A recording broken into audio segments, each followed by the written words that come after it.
Everything goes white, but the stars lingering in the fog of your vision go dark, a contrast of shock and disbelief. It's over. It's finally over. It is that time again, it seems. Funny how in the end none of it seemed to really matter. All the warnings, the enduring pain, the fractured friendships, losses and gains, and even the very bending of reality that seems to occur around you, chance warping events in an ever-escalating spiral of unusual odds attempting to surmount an inescapable fate. None of it mattered. None of it ever will matter. So yes, funny. Funny is the right word. In the moment, all those experiences, those incidents that seemed so cosmically important, but their actual impact, micro at scale, makes it all seem so meaningless. Looking back and down upon the ever-cascading events that you believe to be your life and future, you find that they were nothing. Oh, it seemed so dramatic, terrifying even. Whether your death came at the hand of the headsman's axe, the spike of magic splitting your throat, or you evaporating into a burst of white light, the difference is little. The result is the same. Blood in the snow was all that remained. Where others expected to find a corpse, they found nothing. Just blood, lingering around the muddy snow where you fell. The pain is numb. Whether that is from the chill of winter or the peace among the afterlife, one can hardly say. It's hard to remember exactly what happened. Must have succeeded in some way, right? After all, the world is still here. Or is it? You open your eyes for what seems like the first time in forever and truly see. A hallway of dark, polished stone. This building, where it is illuminated quite well through various holes in the wall. There are windows and doors in this place, but no sense of direction. When you walk forward, you feel like you are just going in circles. Your form moves without fatigue. The telltale knot of muscles from hard travel and the tinge of long-suppressed stress you couldn't even notice is gone. It is as if when you were walking around, there was a massive invisible boulder on your shoulders. But now the pain is gone. Now you walk freely for the first time. As you step forward and look into a mirror, you see something that should be impossible. Your eyes, your face, even your very shape. It is alien. It's unfamiliar. It is as if gazing into the reflective eyes of a total stranger. It has been some time since you've seen your true self, my old friend, comes an echoing voice down the hall. Confusion, unawareness. It is to be expected. After all, we've been through this quite a few times. You proceed down the hall, carefully investigating the interruption. Before you reach the room at the end of a hall, you notice that some of these mirrors contain peculiar scenes, though looking through them makes even a moment feel like a lifetime.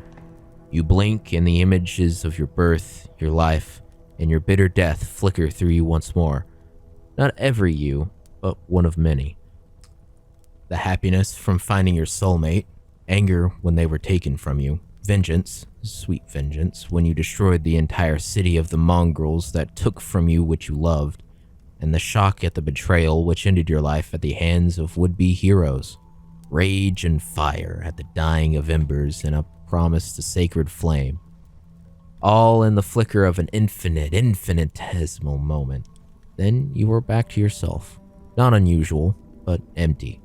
Devoid of purpose or drive, like an unfilled vessel. Some lives were more complicated than others, the voice calls again. You recover with a sharp intake of breath and try to forget the sensation of steel plunged into you, sharp and hard. Surprisingly, not painful, just quiet. The whole world quiet. Very few like to remember dying. It is understandable, but it is key sometimes. Come, no time to reminisce, unfortunately. You step forward and open a large set of wooden doors. It opens into an ornate library. The room being of aged and cured wood with a warm fireplace, the time of a cool, rain-dripped night, and the echoing of ambient firelight providing just enough light to read. Sitting on the table lies a strange metal contraption. It is around a sphere, almost making an orrery. However, around the base of the mechanism are 5 circles, one, the center one, hosting a glowing orb of power. The strange figure, almost wreathed in the shadow of gray and white, pushes an aging hand against it, and they all line up, flush against the edge of the table. "Take the orb into your hands," you hear it speak. From this close, the voice sounds like a strange mixture. An elderly grandfather, but with little patience, sharp as a knife on silk. The orb is cool in your palm, but warms and flushes with mixtures of color. Inside the swirling orb, you can almost make out a figure. Something unknown, yet feels familiar. "Ah, I see. Wise choice." Before you can even open your mouth to speak, the orb spins and finds itself back on the mechanism, fluctuating with power. "I'm afraid there's no time for explanations. Not this time, anyway. The others have already been sent. Our window is closing. I'm afraid you won't be seeing me again after this. I wasn't able to completely reset the timeline. Some might still remember you, I don't know. Remember, be aware. Be steadfast." He launches his hand at your chest and you fly backward toward a mirror of glass. The glass shatters and all around you is an infinite void. The glass reforms and you find yourself inside the swirling sphere, heading towards a tiny, tiny dot in the distance. A tiny ball of blue and green light, little as it is, begins to glow. Stars begin to populate the void, and you can see smears and smatterings of color and dust throughout the vast expanse.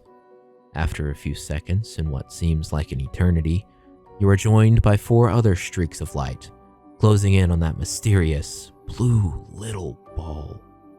You hear once more the voice calling to you. "Find the 9. You'll know when you see them. They are cloaked from my eyes, but will identify themselves to you. After all, they know you. Bring the 9 to the center, and all the sins of all your time might be forgiven. Those who wander most often find the way." You begin to close in on the ball, the world. You see a tiny, tiny speck in the center of a vast ocean of sand. A city, and in but a moment of an age, you have landed. In your mind's eye, you can almost feel a storied tone set in place. The room being of aged and cured wood with a warm fireplace, the time of a cool, rain-dripped night, and the echoing of flickering firelight providing just enough light to read. Sitting on a table is a worn leather journal embedded with studded metal, sitting open as vellum pages and the scent of vanilla fills your thoughts. A golden quill wielded by an aging hand begins to inscribe a story of wonder, of sacrifice, of magic and fantasy, a story of your very life and the lives many of you have lived before. The quill begins to write and to tell a story, your story. An aging voice begins to record audibly the beginnings of your now epic tale. "It started at the beginning, like all things do. Not just one beginning, of course, one of many. They called it the Night of Fallen Stars, and little did anyone else know it would change everything."